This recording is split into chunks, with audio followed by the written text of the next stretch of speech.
Le jour où ma sœur m'a dit en me regardant dans les yeux qu'elle m'avait fait une faveur volant mon mari, j'ai senti tout mon corps se figer. Ce n'était pas seulement à cause de la trahison, c'était à cause de la façon dont elle riait, le coin de la bouche levé, comme si j'avais été l'âne de l'histoire. Elle a tenu son bras devant moi, s'est penchée à chuchoter « Tu devrais le remercier. Je t'ai libéré de ce poids. » Et elle l'a même embrassé sur la joue, en le taquinant, comme si j'étais une ordure oubliée sur le trottoir de Paris. Je m'appelle Mariama, j'ai 53 ans et j'habite en banlieue parisienne, à Saint-Denis.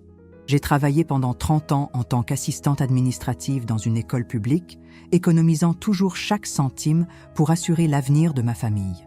Je croyais avoir un mariage solide avec Thierry, cet homme en costume bon marché mais avec un sourire convaincant, et ensemble, ma sœur Patricia et moi, semblions inséparables depuis que nous étions enfants.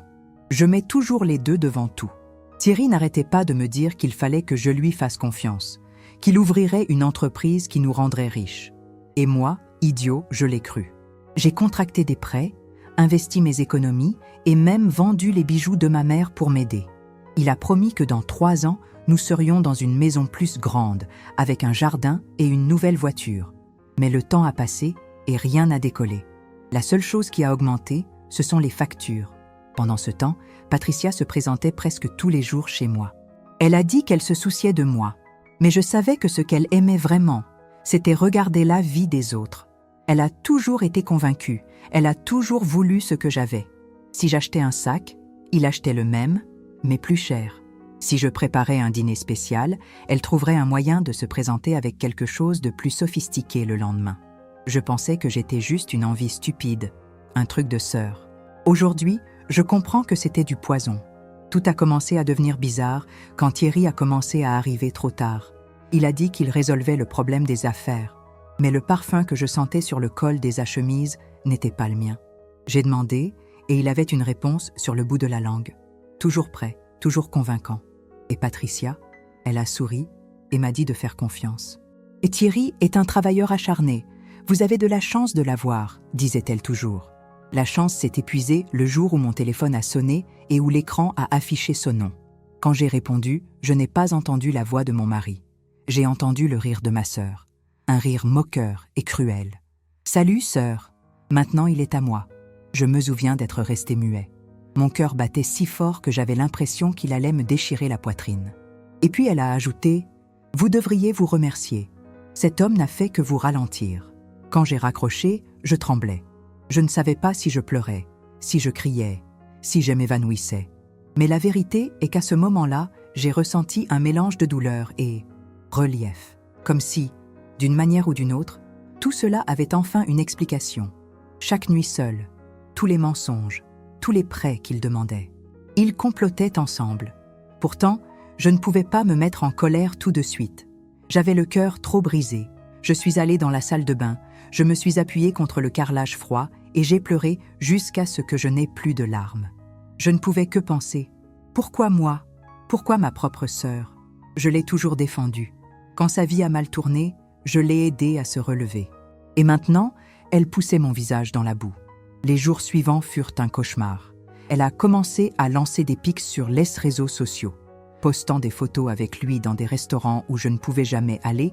Lors de courts voyages, il a juré qu'il le faisait pour le travail. Des commentaires méchants et indirects pour que tout le monde sache que j'avais pris mon mari et que j'étais seule. Des amis communs restaient silencieux, ne sachant pas comment réagir. Ils ne savaient pas que là, derrière la joie affichée, il y avait un plan bien plus sale. J'ai essayé de me distraire avec le travail, mais cela n'a servi à rien. Toute l'école murmura. Des professeurs sont venus me consoler avec des tapes dans le dos. D'autres évitèrent mon regard. Je me sentais exposée, humiliée, honteuse de sortir dans la rue. Mon mari s'est enfui avec ma sœur et c'est devenu un sujet du couloir, de la table basse, du dîner de famille. Et chaque mot me blessait. Mais ce qu'il ne savait pas, c'est que, même détruite, j'avais encore de la force emmagasinée en moi. Et alors que tout semblait perdu, j'ai reçu un appel qui a fait basculer l'histoire. La connexion qui a tout changé. Celle qui a fait comprendre à ma sœur que ce n'était pas elle qui m'avait rendu service. C'est moi qui me suis débarrassée d'un énorme problème, qui est maintenant tout à elle. Je pensais que rien ne pouvait empirer après les avoir vus tous les deux ensemble. Mais quand le masque est tombé, il est tombé durement.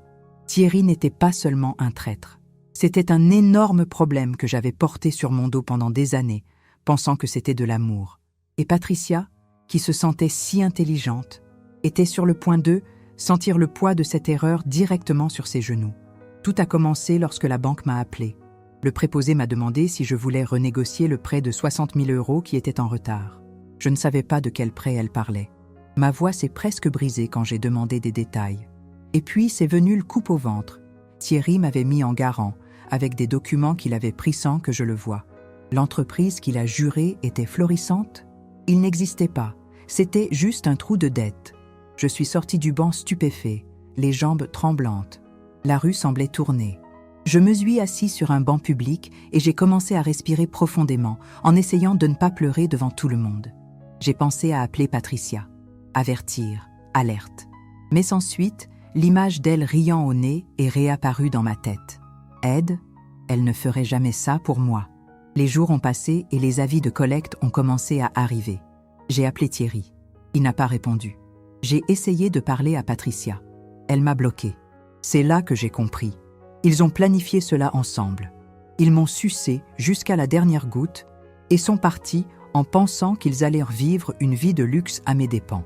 Mais Dieu sait ce qu'il fait avec les orgueilleux. Ou le destin, si vous préférez. Parce que peu de temps après, j'ai reçu un autre appel. C'était de l'avocat de la famille de Thierry. Il voulait me parler de la séparation de biens.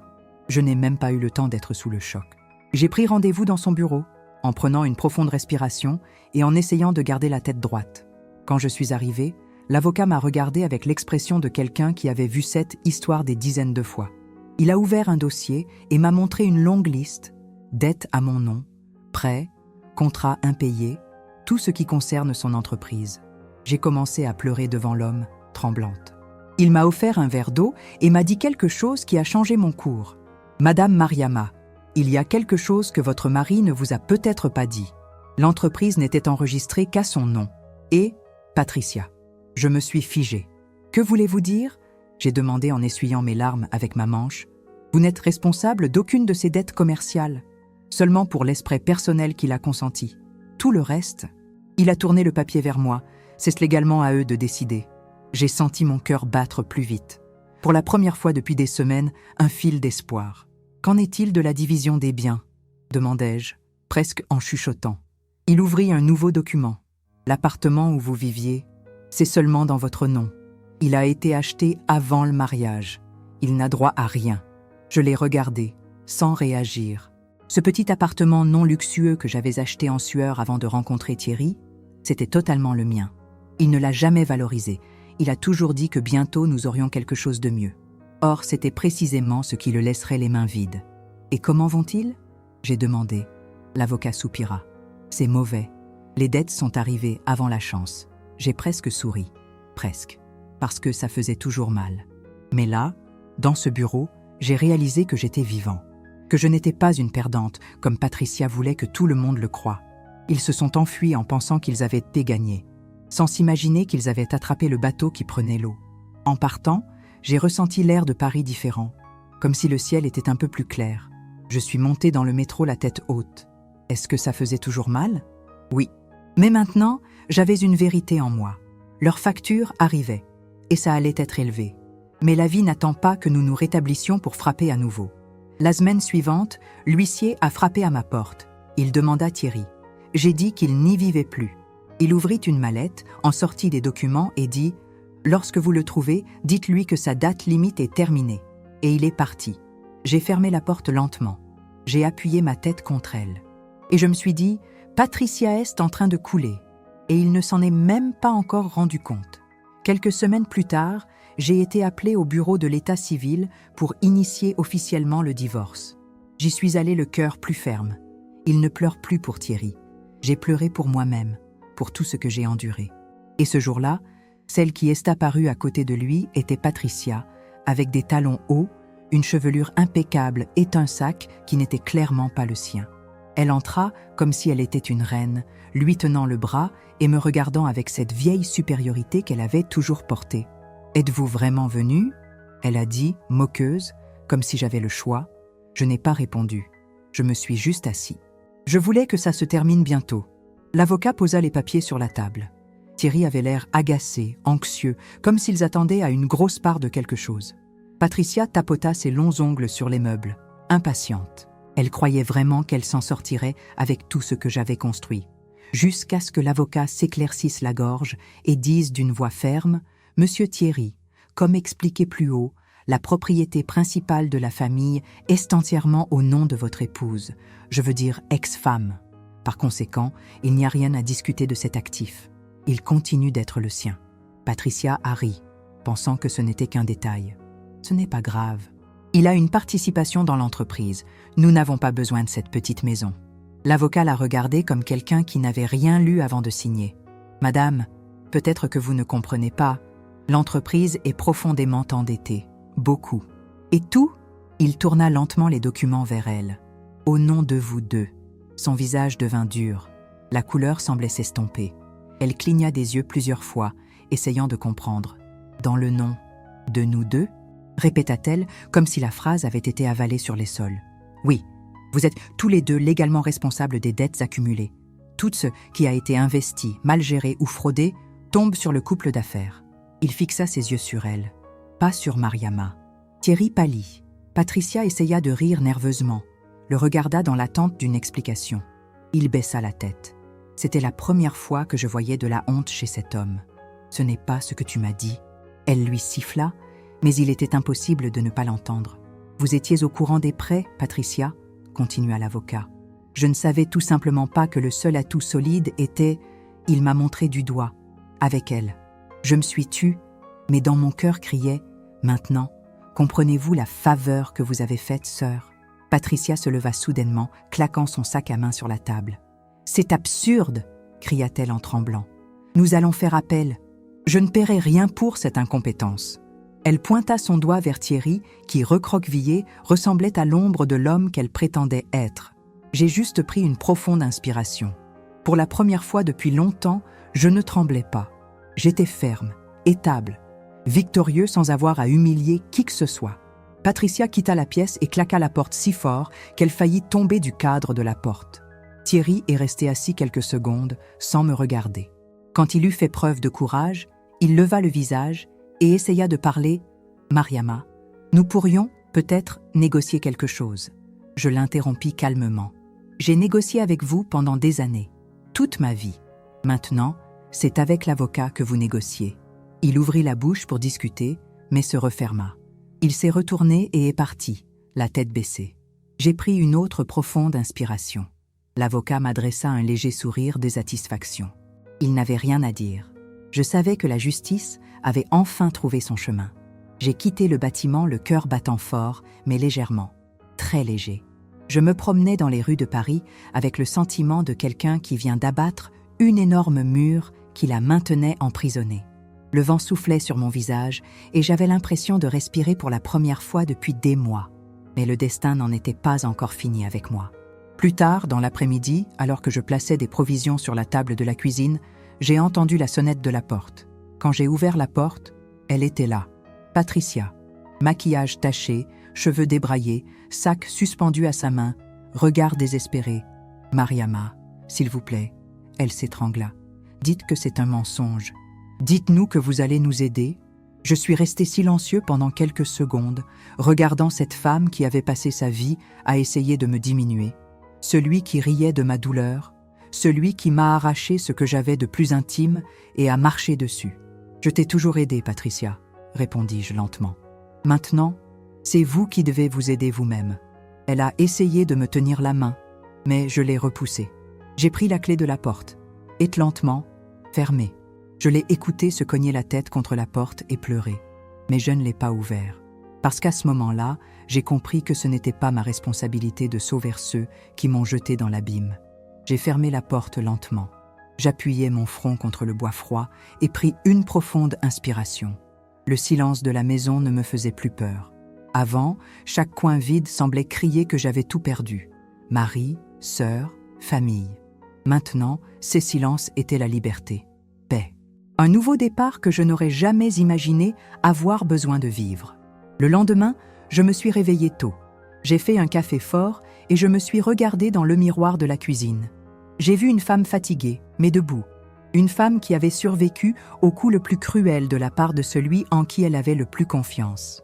Et même ainsi, il était toujours là, entier.